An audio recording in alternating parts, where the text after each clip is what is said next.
Well, good morning. How we all doing? I am Jimmy Pitts. If we haven't had the opportunity to meet, I'm one of the pastors here at Washington Heights. I do the community and kind of outreach and oversee stuff. So if we haven't met, you can come up to me sometime and just introduce yourself. It's good to be here. You know, I don't get to preach a lot, but I just think in terms like this. How many believe, like, sometimes they talk about guardian angels. You ever hear that? But I think if that's true, I think my guardian angel is like, you got him today, okay? Because I know I'm something else to rein in every once in a while. So I appreciate the opportunity to be here, to talk, and to share my heart. And as we look through today's passage, and before we get started, though, we got something coming up. May 21st, all right? You want to mark your calendars. May 21st has an opportunity for us to go love a small town in Utah. So 2 hours away from here, there's a town called Park Valley. There's not a store or even a gas station in it. This town is connected by two other small towns. One's an hour away, Snowville, Park Valley, 2 hours, and then Grouse Creek, 3 hours. We've been serving them by taking them supplies, loving on them, and they've asked us to come help with their track meet. This is 70 students, combined schools. This is going to be crazy and so fun. So if you have the opportunity, mark your calendar. You can sign up. There's a QR code in front of you. Download the church app. Go to events. In that, you can just register, but you can show up anytime before 2:30. And you know what we're going to do? We're going to just time some kids and keep some score. And then we're really going to cheer them on. Because if all 2,000 of us go, and there's only 120 of them, how do you think that's going to look, man? They're going to be overwhelmed with love. I mean, completely. We're going to cater some food down there for them. And so if you have the opportunity, come join us, because this is going to be a party you don't want to miss. You do not want to miss. But today we're going to continue the series, Learning Curve, all right? A study in the book of Proverbs, this morning. So we're asking the question, are you happy? And I think this is a struggle among all of us. We already know this. There's a huge difference in between being happy, right, and being content or having real joy. Temporal happiness is that quick pursuit of something, that we desire, we want, and it seems to promise us something. And when we get it or we do it, and then it's gone, just like that, right? It's just gone. And so contentment, and this thing called joy that God wants us to have, and Proverbs is telling about, is deep-seated in us, that no matter what comes our way, no matter what storm you hit, no matter what you have or you don't have, you're okay. You're like, I know God's got me. I know God's got me. So we're going to talk about comparison, all right? That's a big part of discontentment. Also envy and greed. Yeah, it should be fun this morning, right? So we're going to kind of tackle those things together and see how this leads us down to the path of discontentment. And then we'll end on some practical remedies on how to practice this and what God is saying. So the first thing is the problem of comparison. I'm sure none of us do this, right? None of us. Yeah, Proverbs 19:23, the fear of the Lord leads to life. Then one rests in content, untouched by trouble. What does it mean to fear the Lord? Because this is throughout the entire Bible, if you're not familiar with it. It sounds like terror, and like you have to fear God like a master, but it's not that in any way. The biblical meaning of fearing the Lord in the Bible is to have an awe, a deep respect, a reverence for God, and to trust His wisdom. And to trust Him in all circumstances of life. It's a reverence, it's not a terror. It's a holy fear that actually draws us to Him rather than a cowardly fear which makes us repel away from Him. It's recognizing He's a loving God. He's got our back, and He wants to pull us in more.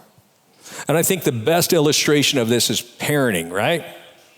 Parenting is the best illustration because we don't want to instill fear. Sometimes we want to instill fear in our kids, right? But most of the time we don't want to put fear in our kids' life because that's just so unhealthy. They may fear you, but what parent is looking to sabotage their kid's life? Anybody? No one's doing that because that'd be weird. It'd be wrong because we love our kids. And I got 3 daughters. You love them and you want to protect them. And they should respect and love you. So God's kind of like saying this in real time with us. He's not looking to ruin our happiness. He's wanting to give us a better life. In fact, he's wanting to give us the best life. He's just trying to pull us in. And the book of Proverbs leads us and points us in this direction. Because what I find in so many times in life, people are trying to fill their life with happiness, right? Which is temporal. Instead of realizing they are created to be content and to live in joy. And so when it comes to us looking for contentment, let me say it like this. Who in your life has the greatest capacity or the most potential to steal your future from you, to kill a relationship, destroy your life? When you think about it, who in your life has the most potential to take something away from you, especially when it relates to your future? Who is it? No matter who it is, the answer is always the same. It's a person in the mirror, right? It's a person in the mirror. It's us. You see, you and I have the most potential to steal our future, to kill our reputation, to kill relationships, to destroy lives and anybody around us. It's us. You've often said, I am my worst enemy. I actually believe it. I believe I am my worst enemy. And if that's true, then I think that most of us would agree to this, that you and I have probably done more to undermine our own contentment than anyone else. And we want to go like this, right? But you and I have the capacity to do more in the future to undermine our contentment than anyone else. And how do I know this? How do I know I have the capacity to undermine my joy, or you have to undermine your joy?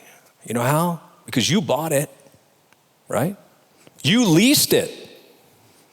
You drank it. Some of you smoked it, all right? You dated it, and guess what you did then? You married it, right? Because that's how it works sometimes. I'm not saying all of it, okay? So you did this, I did this to myself. It's the man in the mirror. It's the man in the mirror. And we got to own it. We just got to own it. And let me say this, some people believe that discontentment has never been a bigger problem in history than today. And think about it. Never before have so many people had so much and yet wanted what? So much more. Yep. And some psychologists are actually saying that social media is one of the biggest driving causes of discontentment. Now, I'm not opposed to social media completely, so hear me out. But what I am saying and what is happening is when we look at other people's lives on social media, online, and they look perfect, right? They got it all together. They look right. They say right. They got it all. And we compare. What we don't see is their worst moments, right? We don't see that. We don't see what they're feeling. We don't hear their self-talk, and we just compare, and then sometimes one. And we think, I wish I had their marriage. I wish I had a family like that. I wish I had the ability to do that. I wish I looked like that. I wish I loved the Cowboys. Yeah. Not going to happen. And the comparison never stops, but the reels just keep on going on, right? And our discontentment in this case is directly related to comparison. That even if I got there, it wouldn't give me peace. There's no way it would. Why? And we all know this, because my comparing wouldn't stop. I guarantee you, anyone who compares themselves to someone else will never be content. Never. Because comparison itself will never satisfy you. And get this, it robs you of your uniqueness. Everyone here is unique, right? But we are so obsessed sometimes about comparing ourselves to others than being content in the fact that there are 8.3 billion unique people on this planet. 8.3 billion. And you're one of them. And you're unique. And I'm unique because that's how God made us. He wants us to live in that uniqueness. Maybe you're like this, you're at home all by yourself and you see a post of a friend, and he's out on a date and he's eating steak and lobster and you're just home eating lean cuisine and you don't even like lean cuisine, but you're eating it. And then you can look again and there's this guy and, he's taking a selfie, of himself at the gym and he's looking good and strong and doing those muscle poses and you're working 2 jobs just trying to get your life together and get out of debt. And you want their life because that's what happens, not yours. You want theirs. And then discontentment starts to plant that seed. But here's the deal. If you were able to somehow get yourself exactly the way you want yourself, if you were able to get the right look, right income, right car, right everything, and if you could get everything you wanted, it still wouldn't be enough. It still wouldn't. You still wouldn't be content. Neither would I. And this is so counterintuitive because we think if I could just be like them, then for certain and get certain things, live a certain way, have a certain health, have a certain look, then possibly I would be happy. But the truth is, and we know it, you cannot acquire, consume, or even exercise your way to happiness. This is not going to happen because it's a who. It's not a what. It's a who. But here's a quick fact. If you have been on the journey for happiness and have spent your current life trying to find that happiness by acquiring, comparing, or doing, and it's not working and you're still doing it, and you're continually thinking about that next outcome, believing that next comparison or that next endeavor, next job, next relationship, next purchase will make you happy, chances are you're way off track. Do you know why? Because our capacity, looking for true contentment, true joy, it's so, where we look at wonder, we have a glimpse of wonder and always want more because we have that within us. It's like an infinite space in us. But who's big enough to fill it? An infinite God. An infinite God. He is the only one capable of filling that space in all of us because we're always looking. And he's drawing us to him to fill that space in us, to have that relationship where no matter what we go through life, no matter what we have or don't have, we're content. We have joy. Ecclesiastes 1:14 says this, I have seen all the works which have been done under the sun, and behold, all is vanity, a grasping and chasing after the wind. Now this is King Solomon. Dude, he had everything. He had 300 wives and 700 concubines. That's a lot of women in the same place, He had chariots, houses, food beyond imagination. This guy was rich and he was wise. He had both, rich and wisdom. And he did whatever he pleased. And he says, you're just chasing the wind. Because I've done it all, you're just chasing the wind. And he's saying, stop chasing the wind. Who are you comparing yourself to? Because the only comparison we should ever make to someone is Jesus. Only Jesus.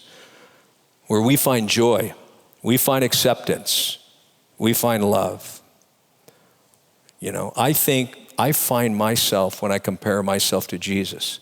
When I compare myself to someone else, I lose myself. And only Jesus can do that. And when we recognize the problems that come with comparison, we begin to understand the dangers of envy and greed. So number 2, the problem with envy and greed, because it can rob us of that discontentment in just a moment. Proverbs 14:30, a heart at peace gives life to the body, but envy rots the bones. Proverbs 28:25, the greedy stir up conflict, but those who trust in the Lord will prosper. So let's unpack this. This is the haves and the have-nots. It's the wanting what they have and never getting enough. And if there is any confusion in understanding the difference between envy and greed, let me just explain it like this. Most of the countries I visited around the world are third world countries, and they don't have hardly anything. I mean, most of them, when I go to them, in comparison to us and what we have. But what I've learned and seen is the poor struggle with envy, what we have. The rich struggle with greed. That would be us, because we just want more. And it's just a complete opposite. But I will also add this, for those who have been overseas and seen these countries and the people, that most of the poorest of the poor I've ever met are the most joyous and generous people I think I've ever known. While envy and greed can reveal itself in a number of different ways through relationships, because it's, our drive is for different things. Relationships, it can be things, it can be addictions. I believe we can see it clearly through the arena of money. Why? Because a lot of what we have, a lot of what we want, a lot of what we want more of comes through the cost of cash, right? We want to buy it here or get it. I believe that there's a huge connection between our money and our contentment. And a lot of us have heard people say, especially, Christian ministers and pastors and things like that money will never make you happy, right? Money will never make you happy. But I don't think most of us believe that. I mean, I think where do I sign up to kind of take that test? I didn't know that was a test. I want to try that. Is it a test? Money will make you happy or not? I didn't know that was even an option. Now, the truth is money, like anything we acquire or do, can give us that moment of happiness, right? I mean, it can hit us a little bit differently, but it won't provide what we're really seeking, which is contentment. It won't. And that's why when we pursue contentment through money or other things, it's just a quick fix. That's all it is. It's a quick fix. Always promising, never delivering. That's all it'll do. And then talk about someone who has a lot of money, okay, who's hit it all. Let me show you an interview real quick. It's about 35 seconds, but it hits it. So turn your attention to the screen. It is such a rare gift to reach the end of the material world, to reach the end of money, to get to the point where you can buy anything you want and you sit in your house and there's nothing else to buy. Whereas buying things used to scratch an itch. Yeah. And now there's nothing else to buy in the place where only God is left. People usually do that when they hit rock bottom. But there's a corresponding place to rock bottom that I call cliff top, where you actually pop out of the top of the material world and there's nothing left here. For me, you're like the closest picture to a person embodying the ancient Jewish text of Ecclesiastes. A person who's I've experienced it all. I've seen it all. I've done it all. And it didn't really do what I thought it was gonna do. I mean, it's just so natural for us to think that if I had more money, I'd be more happy, right? But let me ask you this, how much more money? How much more money would make you more happy? How much more money would it take to make you happy? And I know the answer to this question for every single person in the room. And it's true of me. Those of you who don't have much, those of you who have some, and those who you have a lot. It's the same answer for all of us. It's the same one. And it's more than you currently have, right? It's more than we currently have. We think that'll make us more happy. No matter how much money you have, no matter how much, where you live, or no matter what you drive or what you wear, the rest of your life, the answer will always be the same. How much? More than I currently have. And what amount of money would it take to eliminate discontentment? There is no amount of money that eliminate discontentment. There's no way. You will be discontent no matter how much money you have. Now, this is where it gets a little rough, because if we look at this objectively and ask, how much money would it take to do away with our greed? Because that's what we're kind of saying. You see, the problem when it comes to it would be greed. And greed is never satisfied. Never. Why? Because we already know this. It's a bottomless pit which you got to feed. And the only way to get rid of greed is to stop feeding it and find contentment in Jesus. Now, here's the thing. There is a connection between your money and my money and being happy, but it's not more. And I know people who have a whole lot of money and they're still not happy, and a whole lot of people who have a lot less, where I travel, and they're happy. And they just get along and want to hang out and just talk to each other. They'll give you anything they have. I mean, they give you anything. They'll give you something. Like I went to Cambodia one time and they wanted to make a meal for me. So they killed like probably the only chickens they had. And they bring in like Coke because they think we all drink Coca-Cola, okay? It doesn't matter. And so they're bringing in this big old meal and we're sitting around a table. But guess who's eating? Myself and one other person. You got 40 people watching me because they can't afford it, but they want to honor you. So they'll even borrow stuff to feed you because they honor you. It's just amazing to be in that because they're also loving, because they know money and things don't make them happy. They don't have anything. You know what they look forward to? The next life. Because they have nothing in this life. They're going to live and die in a 30-mile radius. They can't even go in debt because they don't have a credit card. They're just happy and they're content. They've found a place. And Jesus makes this profound statement. You cannot, in Matthew 6:24, you cannot serve both God and money. Now, this word money used in the Greek can also mean stuff, like my stuff. And it's the stuff you want, the stuff I want, the stuff I have, and the money you have to buy the stuff we don't have. That's what we often look for. And he's addressing all of our stuff. And Jesus is saying, you know what? You cannot serve them both. You must choose your allegiance. You either serve God or you're going to serve your money and stuff. Which means in Jesus' way of thinking, and you may not agree with this, but you should consider it because it is Jesus, right? In Jesus' way of thinking, the chief competitor for your devotion and my devotion, in other words, God knows he wants our devotion. He is saying there's something else that wants your devotion, and it's money and my stuff. Now, you might be thinking, I don't serve money. Money is not my master. There's no way. And Jesus is saying, you may have read this too quickly, all right? Because he says, listen to what I'm saying. Listen to this. No one can serve two masters. Either you will hate the one and love the other.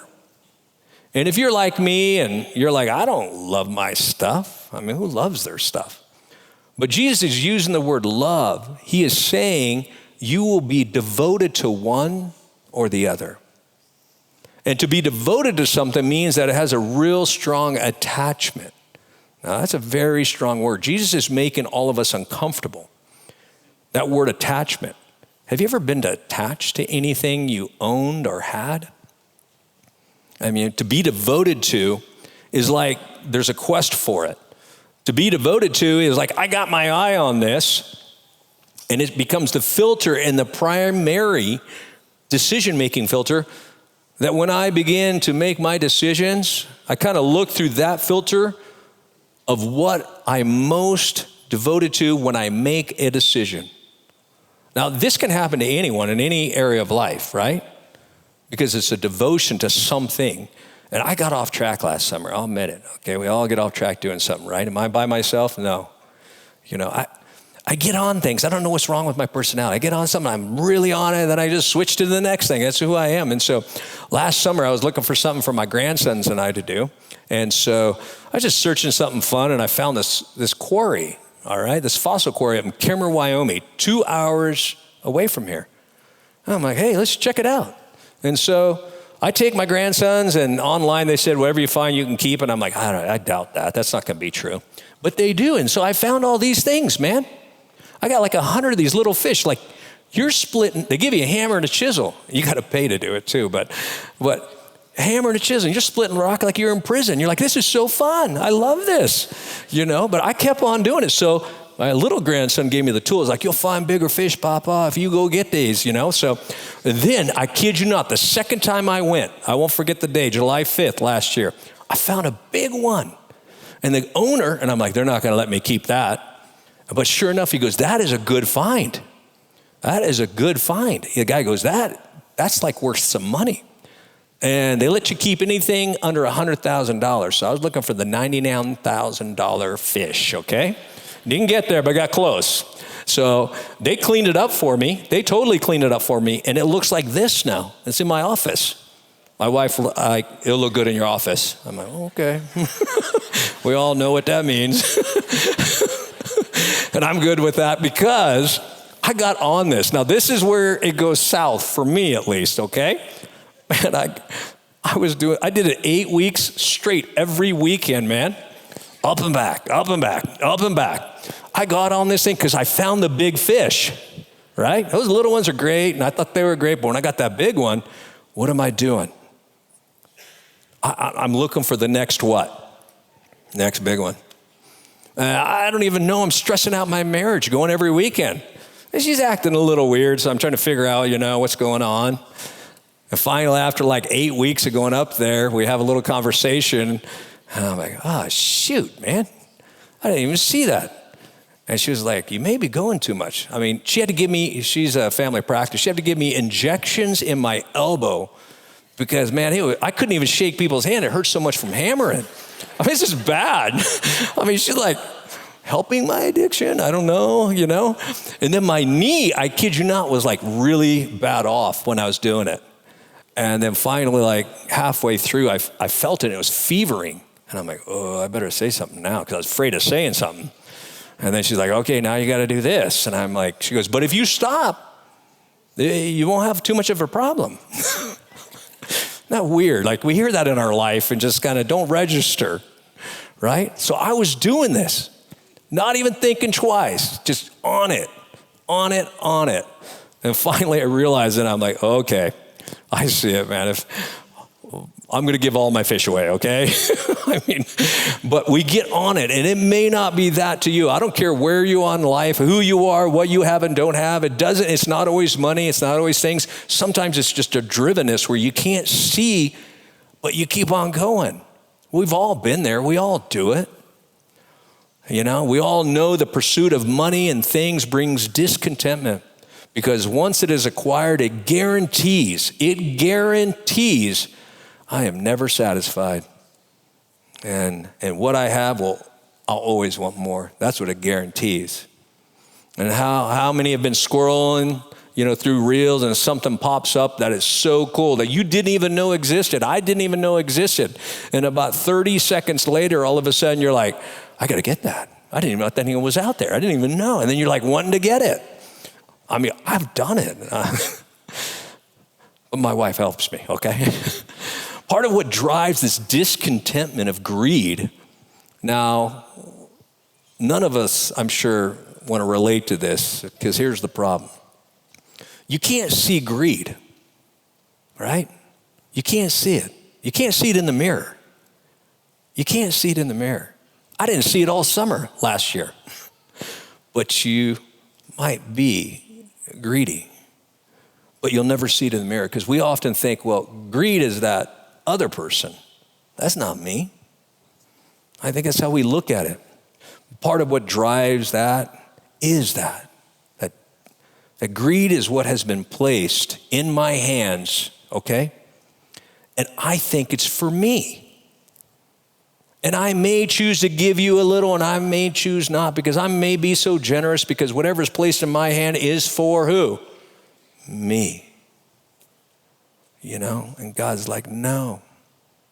We've all been there, and here's the thing. If anything that comes to you is for you and used by you, there's a problem, and the problem is greed. Thinking you acquired it and you earned it. This eliminates God from the equation. But if now you're a Christian, and everything you have is from God, and everything we have is supposed to be held up like this, not like this. Because we know God can take it away in seconds. We're supposed to have an open hand to God with everything we have. If we live with the assumption that everything that comes our way is a consumption, by Jesus' definition, we're greedy. Now here's 3 words to think about, okay? Discontentment, greed, and debt. Which one of those make you happy? Any of them? None of them, huh? Discontent erodes our happiness. What about greed? Does it make us happy? There's no way. I just consume. It's about me, it's about me, it's about me. How about debt? How many here are like, man, I'm so excited to get my credit card bill. It's higher this month. That's so cool. Yeah, none of us are doing that, right? We know that. So here's some application. If you take everything that Jesus says about money and taught about money, I mean, everything Jesus says about money in the Bible, all together collectively, it sums up into 2 words: generosity and wisdom. Generosity. If you go find the happiest person you know and talk to them about money, guess what you're going to discover? They're generous and they're content. And they're absolutely content. So what's the remedy? Proverbs 30:8 and 9. Keep falsehood and lies far from me. Give me neither poverty nor riches, but give me my daily bread. Otherwise, I may have too much and disown you and say, who is the Lord? Or I may become poor and steal and so dishonor the name of God. Philippians 4:11 and 13. I am not saying this because I am in need, for I have learned to be content in whatever the circumstances. I know what it is to be in need. I know what it is to have plenty. I have learned the secret of being content in any and every situation, whether well-fed, hungry, whether living in plenty or in want. I can do all things through him who gives me strength. Now, this is Paul the Apostle, if you're not familiar with him, one of the writers in the Bible.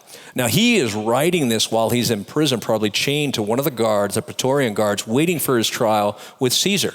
This guy, and he's writing about being happy.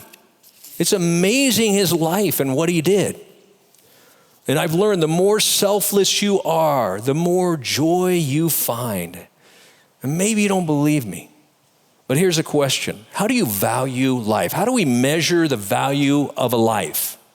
If we stop and just think, how do we measure and value a life? We all know, because at the end of life, when we attend somebody who has passed away, they talk about something. They talk about the value of that person. Now, none of us, I think, go to these places where they say, well, he was just an angry person all the time. That person, man, the jealous man, I've never seen so, man, he was hateful, right? He's envious. He's so judgmental. We don't go to those celebrations and hear that because they make no contribution to life. In fact, they're all pleasures at somebody else's expense. And we know they add nothing to society. But the value of life is always measured about how life was given away, right? Given away. And we see this and we celebrate this and we see this in people who gave their life away. Like this person, I couldn't believe what they did for me, what they did for other people. We see the value to find life as pouring out your life, pouring it out. Because you're designed by God to give your life away. You weren't made for you. You were made for far more than you. And I think above all, because we are designed by the giver of life, who gave his life away for you and for me, designed by the giver of life. He gave his life away for me. And now he wants me to give my life away for others. So here's the big idea, contentment, right? Contentment is found in who you have, not what you have or what you do.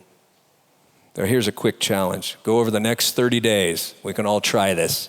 All right, we'll have a little wall of shame if you don't make it. No, I'm kidding. But this will be fun. Next 30 days, go without buying something you need, okay? Go without, all of us. Try, don't buy something you need. Now, obviously, something you want. You're gonna need stuff. You gotta eat, okay? Buy food. But go without buying something you want. Then take that money and go do something else with it.